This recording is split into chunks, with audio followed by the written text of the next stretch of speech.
एक important meeting जो है वो हो रही है इसी हफ्ते, और जिसमें दुनिया के तकरीबन 40 ममालिक जो हैं वो पार्टिसिपेट कर रहे हैं। मैं 40 के 40 के नाम ले सकता हूँ, लेकिन उसमें पाकिस्तान का नाम मैंने नहीं पढ़ा अभी तक।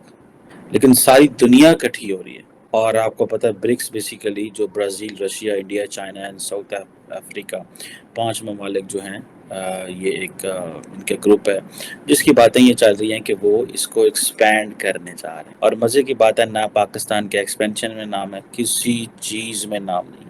और सुनने में ये आ रहा है कि ये 22 से 24 अगस्त के बीच में ये हो रही है जोहानिसबर्ग में। मज़े की बात यह है कि साउथ अफ्रीका जो है उसने इसको अपॉर्चुनिटी समझा, एक इंटरनेशनल इवेंट बना दो। मुझे तो लग रहा है कि उन्होंने शायद भारत से ये सीखा है। तो उन्होंने तकरीबन 67 लीडर्स को, अफ्रीका, लैटिन अमेरिका, एशिया, सबको उन्होंने बुला लिया, पाकिस्तान को नहीं बुलाया।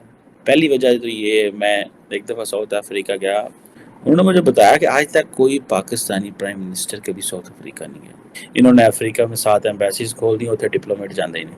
तो जस्ट मैं आपको बता रहा हूँ कि अफ्रीका में जाना कोई नहीं चाहता, पोस्टिंग कोई नहीं लेना चाहता, हालांकि वहाँ बड़ा बिजनेस एंड ऑल दैट है। लेकिन Africa is a beautiful continent. आपको पता है हमारा सबसे बड़ा ब्लंडर ये रहा है कि हम फॉरेन पॉलिसी इश्यूज़ के ऊपर पाकिस्तान में बात ही नहीं करते। हम इतने प्री ऑक्यूपाइड हैं अपने इंटरनल डोमेस्टिक चैलेंजेस में कि हमसे बात ही नहीं होती।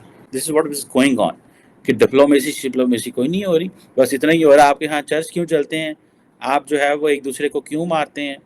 और हमारा इंटरनेशनल रेफरेंस यही आता है, टीटीपी ने फिर हमला कर दिया पाकिस्तान।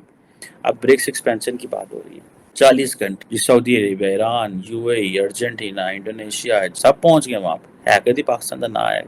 आपके पाकिस्तान के एटलीस्ट एक दोस्त तो मौजूद है, चाइना।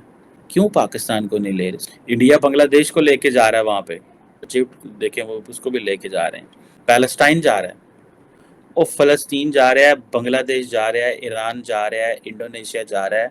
कोई हमारे लोगों को क्यों समझ नहीं आती असी की साढ़े चका दी आकड़े, या हमें वो घुसने नहीं दे रहे वहाँ पे? कुछ तो बात होनी चाहिए। There is something and I really want to know that what is that thing. Bilateral हमारे ताल्लुकात ख़त्म हो गए, हम तो मल्टीलैटरल फोरम में मौजूद ही नहीं है। अब देखें ना, साउथ अफ्रीका का जो प्रेसिडेंट है वो इस मौके पे कह रहा है यूनाइटेड नेशन सिक्योरिटी काउंसिल को रिफॉर्म करें। अब अगर ये वो कह रहे हैं तो किसको सपोर्ट कर रहे हैं? इंडिया को। सो ये कह रहे हैं कि जी रिफॉर्म्स करें। So India and south Africa के जो इंटरेस्ट हैं वो इन चीज़ों में मैच करते हैं। लेकिन इस नहज पर पहुंचाने की जिम्मेदारी हम किस पर आयद कर सकते हैं, ये मैं आपसे जानना चाहती हूँ। नहज पे तो देखिए हम तो कभी निकले ही नहीं इस मुश्किल से। हमने ना कोई ऐसी पॉलिसी साजी की। किसी ज़माने में हमारा 5 साला मनसूबा होता था। हमारे यहाँ एक ज़माना था 60s का, आप कह सकते हैं, एक दौर था जिसमें हमने कोई प्रोग्रेस भी की। हैवी इंडस्ट्री को फ़रोग मिला, टेक्सटाइल इंडस्ट्री को फ़रोग मिला, फिर हमारे इंटरनेशनल रिलेशनशिप, हमारी पीआईए बड़ी कामयाबी से ऑपरेट कर रही थी।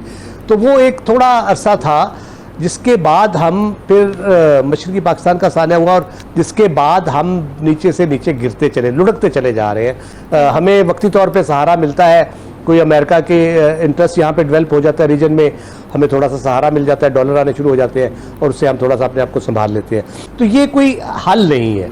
हमने ये कोशिश नहीं की कि हमारे यहाँ जो हमारी कैपेसिटी है, से हमारी टेक्सटाइल इंडस्ट्री है, मेडिकल इक्विपमेंट बनाने वाली इंडस्ट्री है, वो चीज़ें, स्पोर्ट्स इंडस्ट्री है हमारी, हम एग्रीकल्चर में, लाइव स्टॉक में, उसमें हम बहुत कुछ कर सकते हैं। उन पे हमने तवज्जो नहीं दी कि कोई नहीं, डॉलर आ जाएंगे, मामला चलता रहेगा, आईएमएफ पैसे दे देगा, मामला चलता रहेगा। फिर आपकी रियल स्टेट है, उसके आप कुछ नहीं कर पा रहे, तो मांगे तांगे से कब तक गुजारा कर सकेंगे? तो उसका नतीजा क्या निकलेगा? डिजास्टर निकलेगा ना।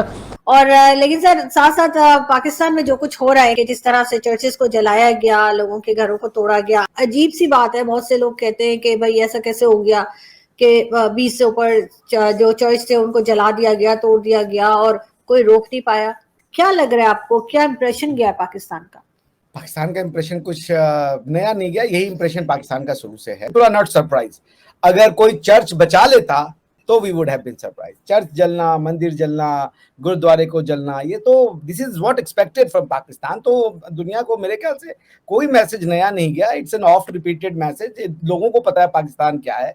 This is what Pakistan is known for. Pakistan ने किसी को सरप्राइज नहीं किया। तो मैं ये कहूंगा कि आपके जो चीफ जस्टिस साहब आए वो कॉन्स्टिट्यूशनल डिसीजन लें। जैसे केयर टेकर गवर्नमेंट आ गई है, इलेक्शन का कोई पता ही नहीं है भाई। ये केयर टेकर गवर्नमेंट कितने दिन रहेगी? तो मियाद होगी ना कि भाई 1 महीना रहेगी, 1.5 महीना रहेगी।